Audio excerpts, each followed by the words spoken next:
Our second discussant is also a political scientist.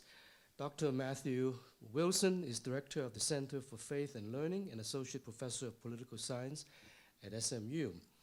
He is also a senior fellow of the John Tower Center for Public Policy and International Affairs, and also of the Italian Institute of International Political Studies. His research focuses on public opinion, elections, representations, and the role of race and religion in politics. He crunches numbers. I mean, that's the important thing, both in the United States and also abroad. We can't do it, but he can actually help us out quantitatively. He's the author and co-author of numerous books, and I'll just name one very important one here, and that is Understanding American Politics. And the second book is, in fact, Politics and Religion in the United States, and dozens of articles and essays. His contribution tonight is, in fact, entitled A Shining City on a Hill, ? Morality, Values, and American Response to the Hong Kong Protests. Matthew?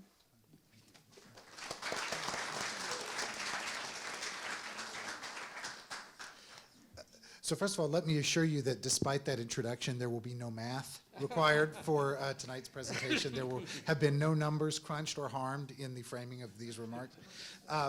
But the other thing that I'll say is that, like my colleague, Professor Takeuchi, I am also not trained as a theologian. However, I have considerably less intellectual humility than Professor Takeuchi, so I will venture a little bit into the theological domain in my remarks. Although I'm going to talk principally about some of the political challenges, but I will hit on some theological themes as well. Because what I really want to focus on is the tension and challenge in framing a response to the Hong Kong protests from the American vantage point. And I want to talk principally about that from the American political vantage point, but also from the standpoint of churches, and particularly Western churches, as Western Christians look at and think about the Hong Kong protests and consider what their response might be. So let's talk first of all about this from the standpoint of American foreign policy and American foreign policy decision makers. And I would say what's really at issue here in contemplating how to respond to what's going on in Hong Kong is a perennial tension in American foreign policy that exists from very deep and very long-lasting in American history. And that is the tension and the trade-off between a realpolitik, or a realistic American foreign policy rooted in pragmatic interest, versus a politics driven by morality and idealism. That has been a trade-off that has been debated in American foreign policy and America's international approach from the very beginning of this nation. I would remind you that from the very founding era of America, the colonies here were described as a shining city on a hill. That's a phrase that comes from John Winthrop, founding the Massachusetts Bay Colony. It, of course, did not originate with John Winthrop. It originated with a deeper theologian named Jesus Christ. But Winthrop quoted Jesus in talking about the Massachusetts Bay Colony, his vision of this settlement in America as a shining city on a hill. The idea that what happened in this country, what happened in this new society, in his conception, this new Jerusalem, would in fact be a model and a light unto the world, that it would be a model that others would follow.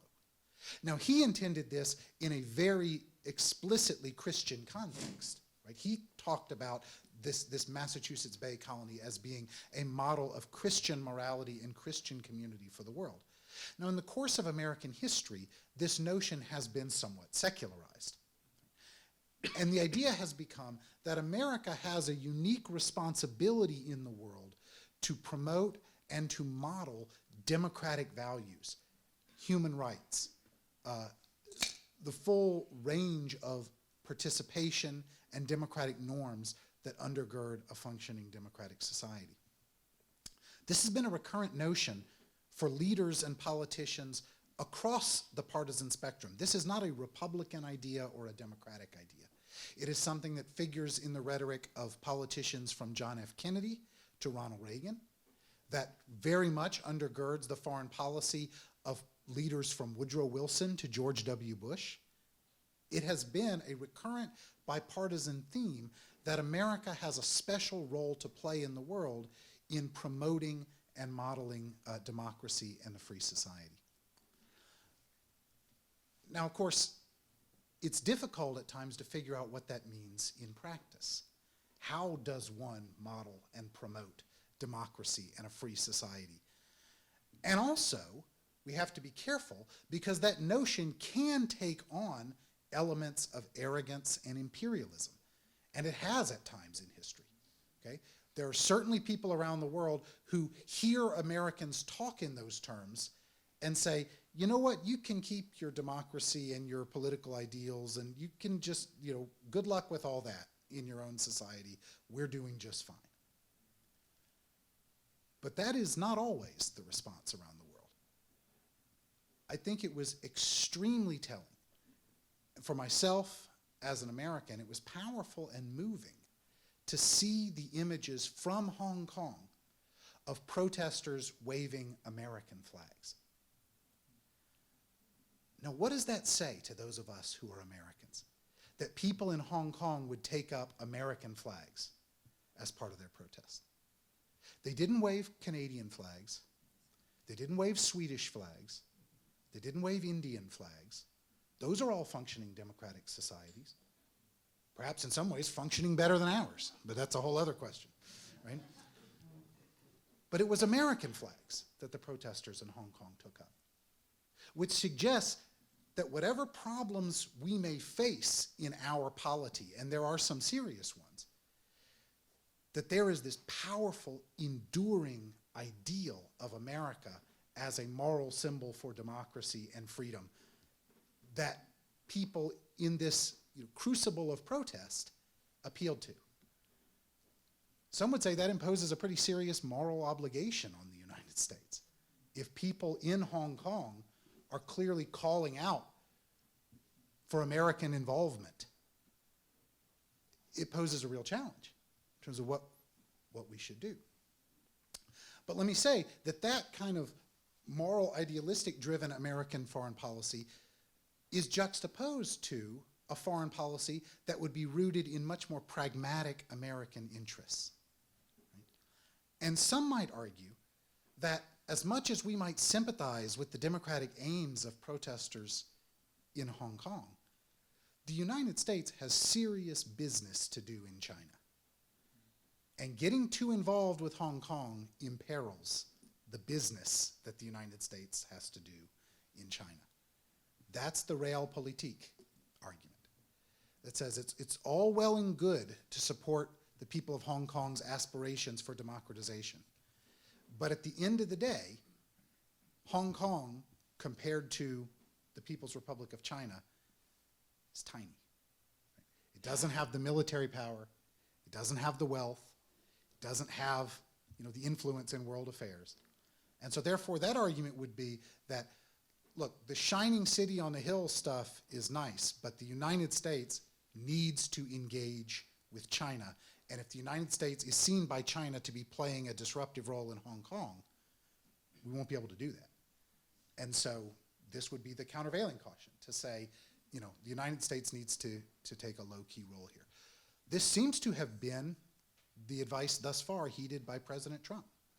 President Trump has not wanted to engage. He certainly hasn't condemned the protesters in Hong Kong, but he has not wanted to respond to their implicit invitation to speak out, to engage on behalf of the United States. He seems much more inclined towards the realpolitik approach to this question, which, by the way, is fairly characteristic of his approach to a lot of foreign policy questions around the world, right? This is at the same time that he's withdrawing from Syria and saying we need to be done with these endless wars.